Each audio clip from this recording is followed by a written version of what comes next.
আমি আজ তোমাদের সবার সামনে একটা কথা বলতে চাই।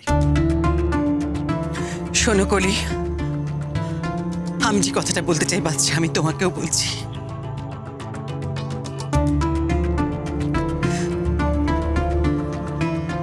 এরপর ইমন যদি আর ও বাড়িতে না ফেরে,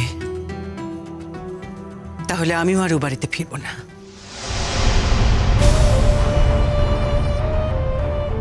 আমি ইমনের সঙ্গে, ইমন যেখানে থাকবে সেখানে থাকবো। অনেক হয়েছে সংসার আমার, আর নয়। সংসারের মোহ এবার আমায় ছাড়তে হবে। আর এই বয়সে ঘর ছাড়লে লোকে নিশ্চয়ই আমাকে কুলত্যাগিনী বলবে না? মেজমণি, এই সময় সব কি আজে বাজে কথা বলছো তুমি? কিচ্ছু আজে বাজে কথা বলছি না, কিচ্ছু না। একটা ফুলের মতো মেয়ে, তার যদি ও বাড়িতে জায়গা না হয়, তাহলে ও বাড়িতে থাকতে লজ্জা করবে আমার। এরপর আমার মনে হয় এই সমস্ত কথাবার্তা না বাড়িয়ে আমাদের এখন মূলত কনসেন্ট্রেট করা উচিত ইমনের চিকিৎসায়। দেখতে হবে তো মেয়েটা কি করে তাড়াতাড়ি ভালো হয়। আমরা সবাই নিয়ে একটু এই ব্যাপারে কনসেন্ট্রেট করি, কি করে অপারেশনটা তাড়াতাড়ি করানো যায়। প্লিজ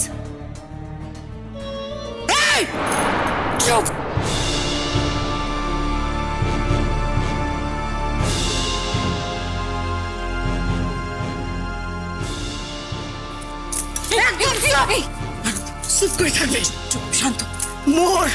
মোর পরিবার, তার চিকিৎসার ব্যাপারে তুমি কোনো কথা বলবে না। চুপ করে রাখো, চুপ করো। এটা নষ্টের মূল চুপ। ভানুদি, আমাদের বাড়িতে তোমার স্ট্যাটাসটা ঠিক কি আমাকে একটু বলো তো। তুমি যদি ভুলে গিয়ে থাকো তাহলে আমি তোমাকে মনে করিয়ে দিই, আমাদের বাড়িতে তোমার স্ট্যাটাস কিন্তু তুমি ইমনের কাজের লোক। এই কথাটা ভুলে যেও না। তুমি কিন্তু আমাদের বাড়িতে থেকেছো, থাকতে পেরেছো, আমরা তোমাকে থাকতে দিয়েছি বলে। আমি অবাক হয়ে যাই, আমাদের বাড়িতে থেকে, আমাদের বাড়িতে আশ্রয় পেয়ে কি করে তুমি এত বড় বড় কথাগুলো বলছো এই বাড়ির লোকেদের নামে। এই কথাটা ভুলে গিয়ে যে তুমি বাড়ির কেবলমাত্র একটা কাজের লোক, কোন সাহসে বলছো বলো তো? রূপকথা, এসব কি কথা বলছো তুমি?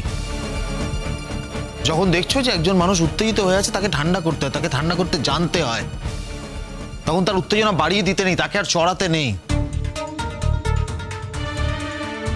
তুমি যেটা বলছো না, অত্যন্ত ভুল বলছো, তুমি অত্যন্ত অন্যায় করছো।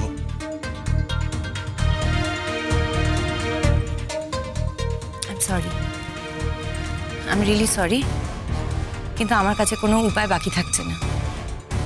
উনি আমায় ভীষণভাবে উত্তেজিত করিয়ে দিচ্ছেন, সো প্লিজ ওনাকে সামলাও।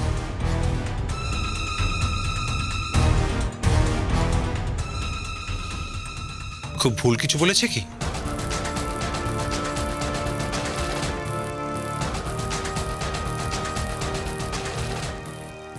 কিছু বললে? ভানু যেটা সবার সামনে বলতে পেরেছে, আমরা সেটা পারবো না, এটাই যে পার্থক্য।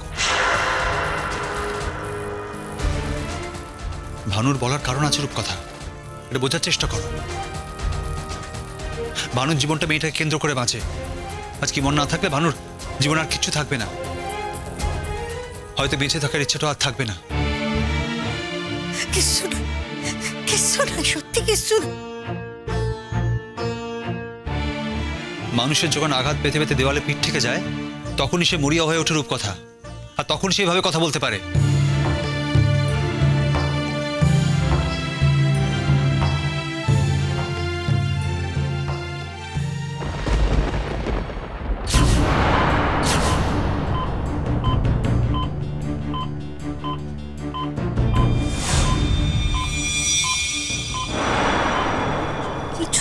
ব্যাপার ছিল জানিস তো, আমাদেরকেও কখনো কিছু বলতো না।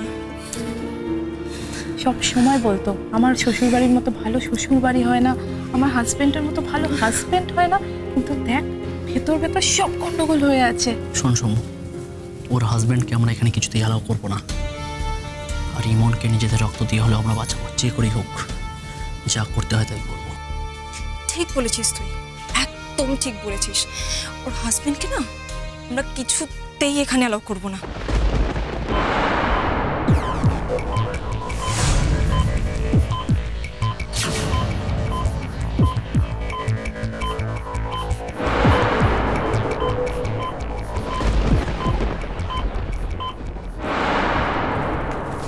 কি হলো? আপনারা সইটা করে দিচ্ছেন না কেন? আমরা তো পেশেন্টকে ওটিতে নিয়ে যেতে পারছি না। আমি আমার ভাইকে খবর দিয়েছি, হ্যাঁ। ওই হচ্ছে ইমনের হাজবেন্ড। আচ্ছা। ওর সই ছাড়া তো বোধহয়, তাই না? হ্যাঁ হ্যাঁ ঠিক আছে, সে আমি বুঝতে পারছি, কিন্তু পেশেন্টের অবস্থা প্রত্যেকটা মুহূর্তে খারাপ হচ্ছে। আমাদের ইমিডিয়েটলি একটা অপারেশন না করলেই নয়। প্লিজ একটু তাড়াতাড়ি আসতে বলুন। হ্যাঁ আমি বলেছি, আমি আরেকবার খোঁজ নিচ্ছি, ফোন করছি আমি। ও ডাক্তারবাবু, ডাক্তারবাবু মুই ওর মায়ের মতো, মানে ছোট থেকে কোলাপিটি করে মানসি করছি, মুই সই করলে চলবে না। না না মানে মা তো সই করলে হবে না, একটা পরে ছেলে সই করলেই চলবে। আচ্ছা যে ওরে দেখলো না, যে অবহেলা করলো, যার জন্য জীবনটা শেষ হয়ে যেতে চলেছে। আমরা ধর্ম কি কয়, আমরা ন্যায় কি কয়, আমরা সত্য কি কয়, ডাক্তারবাবু কয় না, ওই তো মা। মানে বুঝতে পারছেন, ও মানসিকভাবে একেবারে ভেঙে পড়েছে, তাই। বাচ্চা এদিকে শোন। বলো মেজবুনি। বলছি যে রনু সই না করলে ইমনের চিকিৎসা শুরু হবে না, এটা কেমন কথা? না ভানু সই করলে না হোক, আমি সই করলে তো হতে পারে। আপনি আপনি কে হন? আপনি পেশেন্টের মা? আগে না, আমি ওর শাশুড়ি মা, মায়ের মতো। সরি, হাজবেন্ডকেই সই করতে হবে, অথবা বাবাকে। হ্যাঁ কি ওর তো বাবা নেই? ও তাহলে তো কিছু আর করার নেই, আমাদের অপেক্ষা করা ছাড়া এখন আর কিছুই করার নেই। আমরা তো আর রুলটা ভাঙতে পারি না। না না, কি আশ্চর্য ডাক্তারবাবু, একটা মানুষের জীবনের থেকে রুলটাই বড় হয়ে গেল আপনাদের কাছে। আমার রুলটা কিন্তু তোমাকে স্পেয়ার করবে না ম্যাডাম, একটু অপেক্ষা আমাকে করতেই হবে।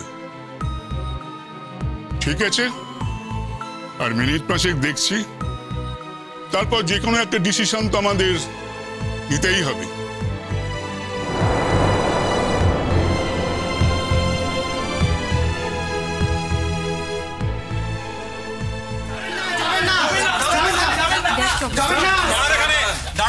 আপনাকে ভেতরে যেতে দেওয়া যাবে না। কেন?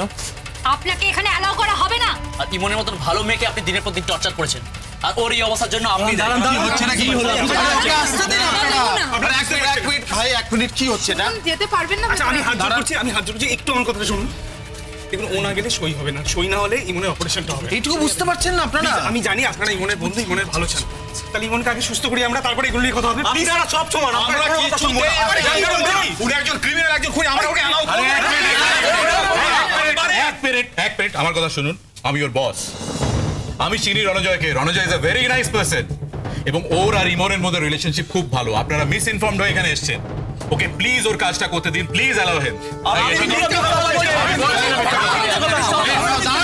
আমি একটা কথা বলি, দেখুন আপনাদের অভিযোগ মেনে নিলাম আমি, কিন্তু এখন ইমনের অপারেশনটা হওয়া দরকার, তার জন্য আমার সই দরকার, আমাকে ভেতরে যেতে হবে। লাগলে আপনাদের সমস্ত শর্ত আমি মেনে নেব, আমি লিখে দিচ্ছি। অপারেশনের পর ইমনের সঙ্গে আমি কখনো যোগাযোগ রাখবো না, কিন্তু তার আগে এই অ্যাকিউট ক্রাইসিসটাকে কাটাতে হবে।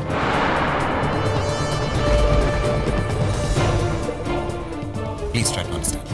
এখন অ্যাকিউট ক্রাইসিস, ওকে এখানে ফেলে দিয়ে এখন অ্যাকিউট ক্রাইসিস? দিনের পর দিন আপনি অত্যাচার করেছেন ওর উপর, আর আপনার ক্যারেক্টার নিয়েও তো অনেক কথা শোনা যাচ্ছে। আপনারা চুপ করবেন প্লিজ। কি হচ্ছেটা কি? না জেনে শুনে আপনারা কি বলছেন জানেন? কেন শুধু শুধু এখানে দাঁড়িয়ে ভিড় বাড়াচ্ছেন, ওকে আটকাচ্ছেন? আমাদের ফ্যামিলির ব্যাপারে প্লিজ না জেনে কোনো কথা বলতে আসবেন না, দয়া করে এখান থেকে যান।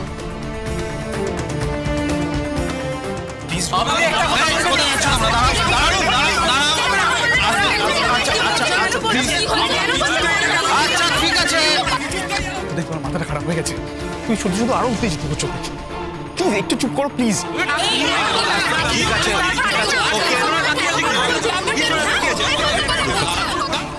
কি হচ্ছে কি সব? আমি তোমায় বলছি, যাও এখান থেকে, যাও বাড়ি চলে যাও, যাও বাড়ি চলে যাও, যাও বাড়ি চলে যাও, যাও বাড়ি চলে যাও, যাও বাড়ি চলে যাও। কুসুম দোলা কুসুম দোলা।